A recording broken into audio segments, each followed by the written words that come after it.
नमस्कार, स्वागत है आपका वीके न्यूज़ में। बिहार चुनाव में एक समय था जब बूथ कैप्चरिंग आम बात हुआ करती थी। चुनाव प्रक्रिया में गड़बड़ी की जाती थी, पर अब चुनाव आयोग भी मुस्तैद है और पुलिसकर्मी भी। और इस बार तो पुलिस वाले इतने मुस्तैद हैं कि बच्चों पर भी नज़र बनाए हुए हैं और इतनी सजग है कि बिहार पुलिस माफिया, डॉन या बदमाश के पीछे नहीं, एक बच्चे के पीछे लग गई। 11 साल के बच्चे ने पुलिस को चक्कर घिन्नी की तरह नचा रखा है। इस बच्चे से पुलिस इतना डर गई है कि बच्चे को नोटिस तक भेज दिया गया। क्या बिहार पुलिस अब अपनी खाकी का जोर बड़े बड़े बाहुबलियों पर ना दिखाकर बच्चों पर दिखाएगी? अब आप ही सोचिए कि 11 साल का बच्चा जो चौथी कक्षा में पढ़ता है क्या कर सकता है। क्या वो किसी बड़े नेता को धमकी दे सकता है, या फिर किसी बूथ को बम से उड़ा सकता है, या फिर वो चुनावी पेटी में घोटाला कर सकता है?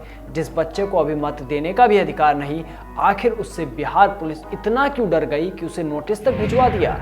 ये मामला है दरभंगा का, जहां एक चौथी क्लास के बच्चे को बहादुरपुर थाने ने नोटिस भेजा। और हैरत की बात यह है कि ये नोटिस चुनाव में गड़बड़ी फैलाने की आशंका से भेजा गया है। दरअसल चुनाव के मद्देनजर बिहार पुलिस बड़ी ही सूझबूझ और मुस्तैदी से काम कर रही है, और जो लोग चुनाव में गड़बड़ी कर सकते हैं उन्हें नोटिस भेज रही है।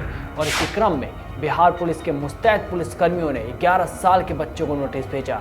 कोई नक्सली हमला ना हो और चुनाव में कोई गड़बड़ ना हो, इसलिए बहादुरपुर थाना पुलिस ने लहरिया सराय निवासी 11 साल के बच्चे के खिलाफ धारा 107 के तहत कार्रवाई की और इसे लेकर उसे नोटिस भी भेज दिया गया, जिसमें दरभंगा सदर न्यायालय के अनुमंडल दंडाधिकारी की तरफ से सदर अनुमंडल न्यायालय में उपस्थित होकर 50,000 रुपये का बॉन्ड भरने की बात भी कही गई।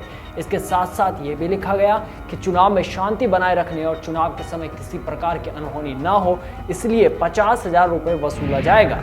जब ये बात बच्चे के परिजनों को पता चली तो वो भी चिंतित हो गए, उन्हें भी बच्चे के भविष्य की चिंता होने लगी।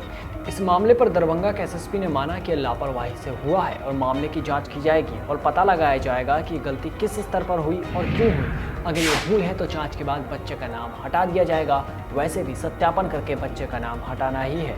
और वाकई बहादुरपुर पुलिस का ये बहादुर कारनामा हैरत अंगेज है।